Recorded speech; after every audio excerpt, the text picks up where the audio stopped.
ہمارے نویں امام امام محمد تقی علیہ الصلوۃ والسلام کی تاریخ ولادت، اور ایسا معصوم کہ معصوم ہونے کے باوجود تہمت اس پر بھی لگائی گئی اور تہمت اس کی ماں پہ بھی لگائی گئی۔ ہمارے چہاردہ معصومین کے سلسلے میں ہمارا نواں امام اس اعتبار سے بہت ہی زیادہ مظلوم ہے کہ یہ وہ امام جن کی والدہ پہ تہمت آئی تھی۔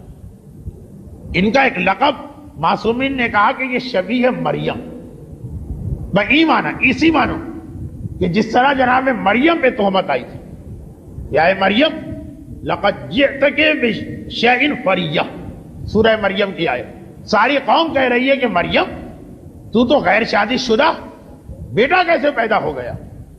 اور ویسی ہی تہمت ہمارے 10ویں امام کی والدہ پہ بھی لگائی گئی، اور کس نے لگائی تھی اور کیوں لگائی تھی؟ دو بہت ہی اہم سوال۔ میرا ایک طریقہ کار ہوتا ہے کہ جو ولادت کی یا شہادت کی اہم تاریخ اس کی مناسبت سے بات کرتا ہوں، یہ دونوں تاریخوں کا خیال کر کے ہمیں آگے بڑھنا، اس لیے بہت مختصر مگر اسی بہانے سے ان معصومین کا تذکرہ ہوتا رہے تو کچھ نہ کچھ ہمارے بچے یاد رکھ پائیں گے کس نے لگائی اور کیوں لگائی۔ 8ویں امام کے بھائیوں نے لگائی۔ 8ویں امام کے بھائی کا مطلب کیا ہوا؟ 7ویں امام کی اولاد، جو دینی اصطلاح سادات موسوی کہلاتے ہیں۔ اور کیوں لگائی؟ اس لیے لگائی کہ ہمارا 8واں امام بڑھاپے میں داخل ہو گیا تھا، 45 سال کے قریب عمر ہو گئی تھی، اور صاحب اولاد نہیں تھی، اس وقت تک اولاد نہیں ہوئی تھی۔ اب بھائیوں کے دل میں یہ خواہش پیدا ہو، ایک لالچ آئی کہ اگر اسی طرح سے مرتے دم تک یہ بے اولاد رہے تو شریعت کا مسئلہ ہے کہ کوئی شخص اگر انتقال کرے اور لاولد اور والدین بھی زندہ نہ ہو تو اس کی جائیداد بھائیوں کو ملتی ہے۔ ساری جائیداد قریب آتی نظر آ رہی ہے، کیونکہ گروہ معصومین 50-55 یہی اوسط عمر چل رہی تھی، اور ہمارا 8واں امام اس کے قریب پہنچ چکا۔ بھائیوں کی آنکھوں کے سامنے ایک مرتبہ مستقبل کے سنہری خواب آنے لگے، اور اسی حوالے سے ایک چھوٹی سی بات کہتے ہیں، ائمہ طاہری صاحب جائیداد، بڑی بڑی جائیداد، اتنی بڑی کہ اس قسم کے واقعات پیش آ گئے۔ 100 200 500 روپے کے اندر اس قسم کے جھگڑے نہیں کھڑے ہوتے۔ اور یہ بھی بتا دیا جائے کہ یہ خالی 8ویں امام کی بات نہیں، شروع سے باغ فدق میں بھی اس کے پیچھے کوئی چیز چھپی تھی۔ چھوٹا سا مختصر سا ایک باغ ہوتا تو کسی کو ضرورت نہیں تھی اس کے حوالے سے اپنے آپ کو تاریخ میں اتنا بڑا مجرم بنانے کی۔ وہ کوئی اتنی ہی بڑی جائیداد کہ کہا کچھ بھی ہو جائے ہم یہ خطرہ مول نہیں لیں گے کہ آل محمد معاشی اعتبار سے طاقتور ہو اور ہمارے مقابلے میں۔ وہاں سے لے کے 8ویں امام تک علماء کے بارے میں جو قوم کی توقع ہے کہ لنگی اور بنیان پہن کے زندگی گزارے، کسی درخت کے نیچے رہیں، جوتیاں چٹکھاتے رہیں، کسی بھی وجہ سے اگر ذرا سی حالت بہتر ہوئی تو لاکھوں تہمتیں لگ گئی، اور ہر ایک مثال دیکھا معصومین کو دیکھا کہاں ہے، معصومین کو پڑھا کہاں ہے، ان کے حالات سنے کہاں۔ باغ فدق سے لے کے 8ویں امام کی جائیداد تک اتنی کہ سارے بھائی، سارے نہیں اکثریت دشمنی پہ اترا، اور جب ان کی امیدوں پہ اوس پڑ گئی کہ 8ویں امام کے یہاں بڑھاپے میں اولاد پیدا ہو تو براہ راست 9ویں امام کی والدہ ماجدہ جناب سبیکہ، جن کا تعلق سوڈان سے تھا، براہ راست ان پہ تہمت لگا دی کہ یہ ہمارے بھائی کا بیٹا ہے ہی نہیں۔ ایک ایسی بات اہل بیت سے متعلقہ کہ اسے بیان کرتے ہوئے بھی شرم آتی اور اس کی تفصیل میں جاتے ہوئے بھی دل دکھتا، اسی لیے اشارہ کر کے آگے بڑھ رہا ہوں۔ ایک الزام آیا، ایک تہمت آئی، اور جناب مریم جیسا الزام آیا۔ خود 9ویں امام ان کے بیٹے، ان کا مسئلہ یہ تھا کہ ان کو ویسا امتحان دینا پڑا جیسا حضرت عیسیٰ کو دینا پڑا۔ ایک عجیب موافقت، ماں کو اس امتحان سے گزرنا پڑا جو مریم کا امتحان تھا، بیٹے کو اس امتحان سے گزرنا پڑا جو عیسیٰ کا امتحان تھا، گرچہ ان دونوں کا رتبہ ان دونوں سے بلند۔ عجیب، وہ ماں بیٹا، یہ ماں بیٹا، وہ کیا؟ اب دیکھیے میں اس مسئلے کی زیادہ تفصیل میں نہیں گیا، صرف چند اشارے کرنا مقصود تھا۔ اور بیٹے کو کس امتحان سے گزرنا پڑا؟ حضرت عیسیٰ کا کیا امتحان؟ حضرت عیسیٰ کا پہلا امتحان یہاں سے شروع ہوا، قوم نے ان کو نبی ماننے سے انکار کر دیا۔ کیا کہہ کر؟ کیف نکلم من کان فی المہد صبیا۔ یہ بہت اہم حصہ پڑھ رہا ہوں، میرے آئندہ درس کا ایک بہت دلچسپ واقعہ اس کے اوپر ہے۔ قوم نے کہا اس کو نبی مانے جو گہوارے کا بچہ، جناب عیسیٰ کی کم سنی اور کم عمری پہ اعتراض ہو گئے، ان کی نبوت کا انکار کیا گیا، اور یہی امتحان نویں امام کو دینا پڑا، اس لیے کہ نویں امام کی عمر مبارک فقط 8 سال کی تھی جب عہدہ امامت ان تک پہنچا۔ 8 سال اور ساری کائنات کی ہدایت کی ذمہ داری ان پہ آ رہی۔ چنانچہ بہت سے لوگوں نے ان کی کم سنی کی وجہ سے ان کی امامت سے انکار کیا، حتیٰ یہ کہ ان کے اپنے چچا، ایک چچا، 7ویں امام کی اولادیں کتنی ہیں؟ 62 تو تاریخ میں نام لکھے، ایک چچا نے اعتراض کیا، اور اعتراض بھی ایسا کہ باقاعدہ جو نویں امام کا عہدہ تھا لوگوں کو آ کے مسائل بتانا۔ 8ویں امام تو چلے گئے دارالخلاف، ان کی مسند مدینے میں، جس دن مدینے میں 8ویں امام کی شہادت کی خبر ہے، ان کے بھائیوں میں سے 8ویں امام کے بھائیوں میں سے ایک جن کا نام جعفر تھا، وہ آ کے اپنے بھائی کی جگہ پہ بیٹھے اور سلسلہ شروع کر دیا جس طرح امامت لوگوں کو مسئلے بتاتی۔ 8 سال کے نویں امام گھر کا دروازہ کھول کے باہر آئے اور بڑے جلال کے عالم میں اپنے چچا کے دامن کو پکڑ کے چچا کو ہٹائے۔ حق کے مسئلے میں انسان کو اپنے سگے رشتہ داروں سے لڑنا پڑے تو لڑنا چاہیے، بلکہ کبھی واجب ہو جاتا جب گمراہی کا خطرہ۔ ابھی 8ویں امام کی شہادت کی خبر پہنچی اور ان کے چچا منصب پہ آ کے بیٹھ گئے۔ یہ تقریباً وہی واقعہ ہے جو 12ویں امام کی زندگی میں دہرایا گیا۔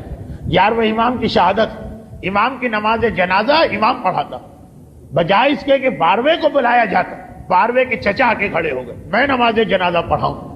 اور 12ویں نے کس جلال کے عالم میں اپنے چچا کو نماز جنازہ کی امامت سے کھینچ کے دور کیا۔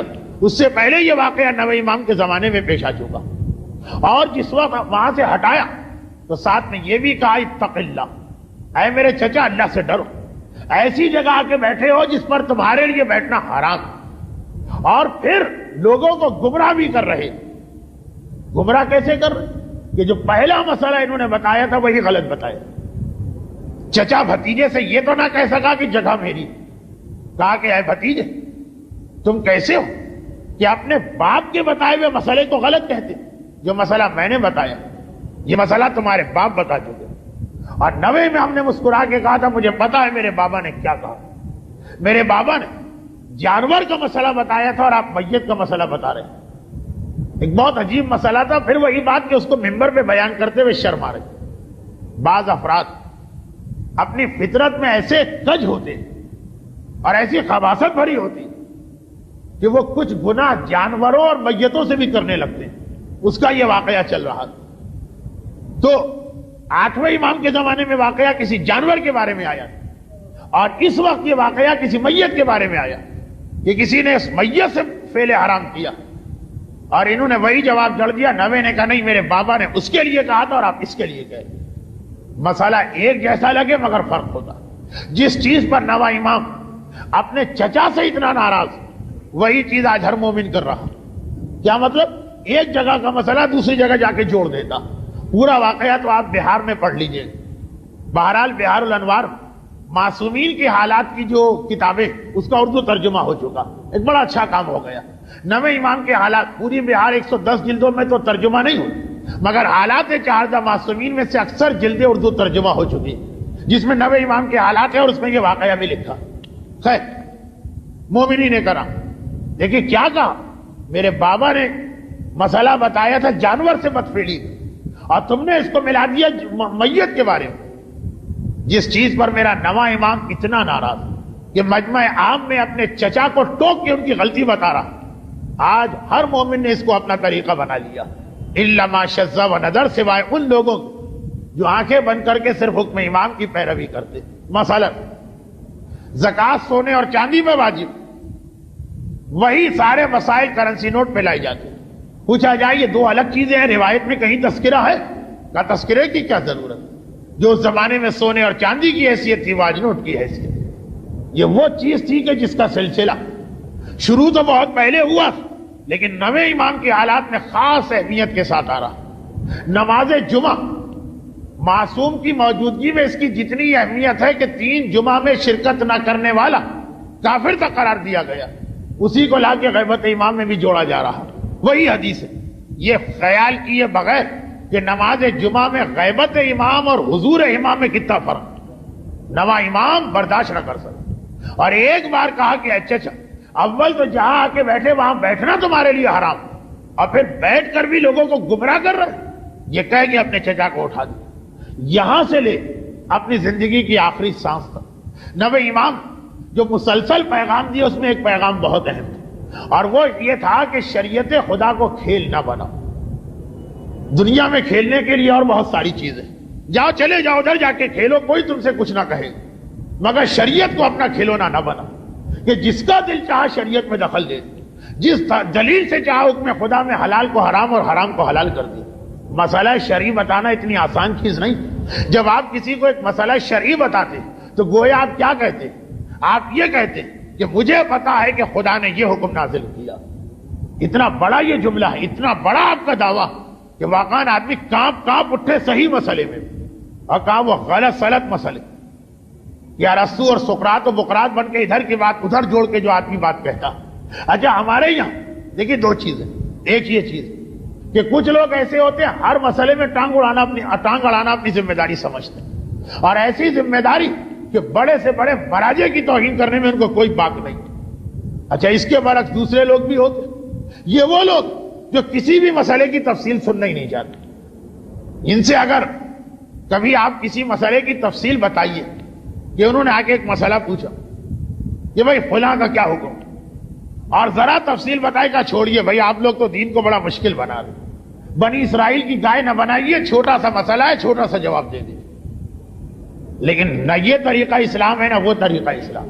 اور دونوں کی نفی میرے اس نویں امام نے کی جن کی ولادت کا جشن آپ کل منائیں. ادھر چچا غلط سلط مسئلے بتائے تو امام نے ڈانٹا، اور ادھر آ کے دیکھیے 8 سال کا امام، بنو عباس کا دربار. واقعہ آپ نے بار بار سنا اور سنیں گے آپ ساری زندگی، مگر آج کی حوالے سے سنیے اور اسی میں میری مجلس اختتام پہ چلی جائے. بنو عباس کا دربار، اس لفظ کا مطلب کیا ہوا؟ اس دور میں بنو عباس دنیا کی سب سے بڑی طاقت تھی. بنو عباس کے دربار کا مقصد یہ ہے کہ دنیا کی سب سے بڑی طاقت کا دربار سجایا گیا، اور 70,000 علماء بلائے گئے، اور ان سارے علماء سے یہ کہا گیا کہ اپنا ایک نمائندہ مقرر کرو جو اس 8 سال کے بچے سے مناظرہ کرے. اور میٹنگیں کرنے کے بعد سب نے یحییٰ ابن اقسم کا نام لیا. ہارون کے زمانے سے یہ آدمی چلا آ رہا ہے بنو عباس کا قاضی القضات یا چیف جسٹس. تقریباً وہی اس کی حیثیت جیسی آج کل وہ عبد العزیز ابن باز سعودی عرب کا مفتی اعظم، وہ نابینا عالم. یہ جو آج میں پڑھ رہا ہوں اس کو ذرا ذہن میں رکھیے گا، آئندہ اتوار کی تقریر میں ذرا ربط ملے گا اور آپ کو بڑا مزہ آئے گا. سب سے بڑا عالم پوری اسلامی دنیا میں مسلم الثبوت، 70-75 سال کی تو عمر ہو چکی، اور 8 سال میرے نویں امام کی عمر ہے جب یہ واقعہ پیش آیا. لا کے بٹھایا گیا، مناظرہ ہونا. مذاق اڑایا جا رہا ہے نویں امام کا 8 سال کا بچہ، اور یہ دعویٰ امامت کر جس کی بنا پہ یہ مناظرہ ہو. ایک بار امام نے یحییٰ ابن اقسم سے کہا کہ یہ بتا پہلا سوال تو کرے گا کہ میں کروں. بہرحال یہ تو ماننا پڑا کہ آپ فرزند رسول، کہا فرزند رسول آپ ہی پہلا سوال کریں. فقہ میں آسان ترین مسئلے یہ سمجھے جاتے ہیں، نگاہ ڈالنے کے مسئلے. پوری شریعت میں کل 5 مسئلے، جس نے 5 مسئلے یاد کر لیے پوری اس کے پاس شریعت کا یہ حصہ. امام نے یہ آسان ترین مسئلہ پوچھا. آپ کا سنا ہوا اس کے بعد والے مسئلے کے حوالے سے بات کرنا. کہ اچھا سن، ایک آدمی نے صبح سورج نکلتے وقت ایک نامحرم ایک عورت کو دیکھا جو اس کے لیے حرام تھی، دیکھنا حرام تھا۔ چاشت کے وقت، سورج کے چڑھنے کے وقت، جو دعائے ندبہ کا وقت، دوبارہ اسی عورت کو دیکھا، یہ اس کے لیے حلال تھی۔ ظہر کے وقت اس کو دیکھا، اسی عورت کو دوبارہ حرام ہو گیا۔ عصر کے وقت اسی عورت کو دیکھا، پھر دیکھنا حلال ہو گیا۔ مغرب کے وقت اس عورت کو دیکھنا حرام تھا۔ عشاء کے وقت اس عورت کو دیکھنا وہ حلال ہو چکا۔ آدھی رات کو دیکھا تو دیکھنا حرام تھا، فجر کے وقت دیکھا تو دیکھنا حلال ہو گیا۔ 24 گھنٹے بھی نہیں گزرے صبح سورج نکلنے سے لے کے فجر کے وقت 8 مرتبہ نگاہ ڈالی، 4 مرتبہ حلال، 4 مرتبہ حرام۔ 8 سال کا بچہ شریعت کے آسان ترین مسئلے 80 سال کے قاضی القضات اور 70,000 علماء اسلام کے نمائندے سے پوچھ رہا۔ سر جھک گیا، ماتھے پہ پسینہ آ گیا، ہاتھ جوڑ کے کہا فرزند رسول میں نہ سمجھ پایا، آپ ہی اس مسئلے کو حل کریں۔ اور امام نے حل کی۔ کہا کہ ایک شخص ایک دن صبح کے وقت جب سورج نکل رہا ایک کنیز کو دیکھا، کنیز کو دیکھنا بھی حرام ہے، وہ عورت۔ چاش کے وقت اس کو جا کے خرید لیا، اس کے مالک سے خرید لیا، اپنی کنیز ہو گئی، اپنی کنیز کو دیکھنا حلال۔ ظہر کا وقت آیا، راہ خدا میں اس کو آزاد کر دیا، آزاد ہو گئی، اجنبی عورت بن گئی، بالکل آزاد، دیکھنا حرام۔ عصر کے وقت اس سے شادی کر لی، نکاح کر لی، بیوی ہو گئی، حلال ہو گئی۔ مغرب کے وقت اس سے زہار کر لی، یعنی کہہ دیا کہ تو ماں کی مانند، حرام ہو گئی۔ لیکن زہار میں نکاح نہیں ٹوٹتا ہے، کفارہ دینا پڑتا۔ عشاء کے وقت اس کا کفارہ دے دیا، وہ جو ہے کہ 60 غریبوں کو کھانا کھلاؤ اور جو کچھ، حلال ہو گئی۔ آدھی رات کو اسے طلاق دے دی، طلاق ہوتے بیوی حرام ہو گئی۔ فجر کے وقت رجوع کر لیا، اس لیے طلاق کے بعد عدے میں ہر وقت رجوع کیا جا سکتا، دوبارہ اس کے لیے حلال ہو گیا۔ اب تو کوئی سوال کر، اس نے ایک سوال کیا، اور دیکھیے اس کا سوال ہی یہ بتا رہا کہ وہ سمجھ گیا کہ میرا مقابلہ 8 سال کے بچے سے نہیں ہے، اس سے کہ جو علم رسالت کا حامل ہے، اس لیے شریعت کے مشکل ترین مسئلے کو پوچھا۔ پوری شریعت، حج کے مسئلے بڑے مشکل مانے جاتے ہیں، اور حج میں بھی کفاروں کے مسئلے مشکل ترین مسئلے، بڑے سے بڑے مجتہد سے بھی پوچھیے گا، وہ کہے گا ٹھہر جائیے میں کتاب دیکھ کے بتاؤں کفاروں کے مسئلے کہ کیا کفارہ۔ اس نے سوال وہاں سے کیا جو بتا خود اس بات کا چھپا ہوا اعتراف کہ بچہ نہیں سمجھ رہا ہے، تبھی شریعت کے مشکل ترین مسئلے کو دریافت کیا۔ کہا فرزند رسول، ایک آدمی احرام پہنے ہوئے تھا اور اس نے شکار کر لیا، بتائیے کیا کفارہ۔ امام مسکرائے، کہا کہ تو نے سوال تو کیا، مگر یہ تو بتا کہ جس شخص نے احرام کی حالت یہ شکار کیا تو یہ احرام اس نے عمرے کا پہنا تھا کہ حج کا پہنا تھا؟ یہ شکار اس نے حرم کی سرزمین میں کیا تھا کہ ہل کی سرزمین میں کیا تھا؟ یہ شکار اس نے رات کے وقت کیا تھا کہ دن کے وقت کیا تھا؟ آمدن یہ شکار کیا تھا کہ بھولے سے یہ عمل ہو گیا؟ شکار کرنے والا بالغ تھا کہ نابالغ تھا؟ شکار کرنے والا آقا تھا کہ کسی کا غلام تھا؟ شکار کرنے والے نے پہلی مرتبہ شکار کیا کہ اس احرام میں پہلے بھی یہ غلطی کر چکا؟ جو شکار کیا تو کوئی چوپایا تھا کہ اڑنے والا پرندہ تھا؟ جس کا شکار کیا وہ گھریلو یعنی پالتو جانور تھا کہ جنگلی تھا؟ جو شکار کیا گیا تو جانور بڑا تھا کہ جانور چھوٹا تھا؟ جو شکار کیا گیا تو یہ اپنے عمل پر مصر ہے، ضد کر رہا ہے کہ میں نے صحیح کیا کہ نادم؟ اس طرح سے 17 شقیں امام نے نکالی کہ ایک مرتبہ یحییٰ ابن اقسم مبہوت ہو کے رہ گیا، آنکھیں پھٹ گئی، منہ کھلا کا کھلا رہ گیا، گھبرا کے کہا کہ فرزند رسول کیا ان کی الگ الگ مسئلے ہیں؟ امام نے کہا سن، اور ایک ایک شیخ کو اس کے بعد امام واضح کر رہے ہیں، لیکن جو بات مجھے آپ سے کہنا تھی وہ یہ کہ یحییٰ ابن اقسم نے ایک مرتبہ گھبرا کے کہا فرزند رسول آپ ہی اس مسئلے کی وضاحت کر۔ ہمارے یہاں اگر کوئی شخص کسی عالم کے پاس جائے اور جا کر کہے کہ مولانا صاحب میں حج پہ گیا تھا اور مجھ سے غلطی ہو گئی، ایک شکار ہو گئی، اور وہ 17 میں سے 3 باتیں بھی پوچھ لیں تو سامنے والا چڑ کے کہے گا کہ اتنی آسان شریعت کو آپ لوگ کتنا مشکل بنا رہے ہیں۔ ارے میں نے ایک سوال پوچھا تھا، آپ نے بنی اسرائیل کی گائے بنا دیا، یہی علماء نے تو بیڑا غرق کیا، اسی لیے تو نوجوان نسل اسلام سے بھاگتی ہے، اسی لیے تو لوگ آج کل بے دین ہو رہے ہیں۔ کتنا لمبا لیکچر اس مولوی کو آپ پہ لا کے آ جائیں۔ امام معصوم 70,000 علماء کے سامنے اس ایک بات کو بھی واضح کر رہے کہ مسئلہ پوچھنے کا بھی طریقہ ہوتا ہے، اور شریعت اسلامیہ ایک مسئلے کے سینکڑوں پہلو ہوتے ہیں، ہر ایک کو ذہن میں رکھ کے تمہیں سوال کرنا۔ ادھر اپنے چچا کو ڈانٹا اور کہا کہ اے چچا ادھر کی بات ادھر نہ جوڑیے، یہ الگ مسئلہ تھا وہ الگ مسئلہ، اور یہاں یحییٰ ابن اقسم کو ڈانٹا کہ شریعت آسان ہے مگر آسان کا مقصد کاہلی نہیں ہے، آسان کا مقصد لاپرواہی نہیں ہے، آسان کا مقصد سستی نہیں ہے، شریعت کے احکامات پوری تفصیل کے ساتھ عمل کرنا پڑتے۔ اگر 10 تاریخ اصل تو ولادت کا جشن آپ کل منائیں، اس حوالے سے یہی ایک بات ذہن میں بیٹھ جائے کہ احکامات شریعت، کیونکہ مجھ تک یہ بات پہنچی نہیں ہے یہاں باب العلم کے حوالے سے، لیکن اتنا تجربہ تو ہے کہ کتنے ہی لوگ یہاں کے درس کے پہلے حصے پہ چڑھتے ہوں اور اکتاہٹ میں مبتلا ہوتے ہوں اور بوریت کے نعرے اپنے دل میں لگاتے ہوں، اور بعض اوقات لوگ یہ بھی سمجھتے ہوں کہ آسان دین کو مشکل بنایا جا رہا، اور ہاں اور نہ میں جواب دینے کے بجائے ایک سوال کے جواب میں آدھے گھنٹے کی کہانی دہرائی جا رہی۔ اگر اتنا بھی سمجھ میں آ گئے کہ دین آسان کا مطلب لاپرواہی نہیں، سستی نہیں ہے، کاہلی نہیں ہے، یہ مطلب نہیں ہے دین آسان کا کہ جہاں ذرا سا دماغ پہ زور پڑنے لگے تو آپ کہیں کہ ہم اسے سننے کو تیار نہیں۔ 10ویں امام کے دونوں واقعات آپ نے سن لیے، اپنی طرف سے شریعت خدا کے احکام میں دخل نہ دینا۔ اگر امام کا چچا بھی یہ عمل کرتا تو مجمع عام میں ڈانٹ کے امام اس کو اٹھا دیتے۔ اور شریعت آسان، مگر آسان کا مقصد یہ نہیں کہ حکم خدا کو اتنی لاپرواہی کے ساتھ لیا جائے، نہیں، حکم خدا اس کی ساری تفصیلات اور اس کی ساری گہرائی میں جانا پڑے گا، تبھی تو 1 گھنٹے مسائل پر بحث کو 70 سال کی سنت عبادت سے افضل قرار دیا گیا۔ برحمتک یا ارحم الراحمین، وصلی اللہ علی محمد وآلہ الطاہرین۔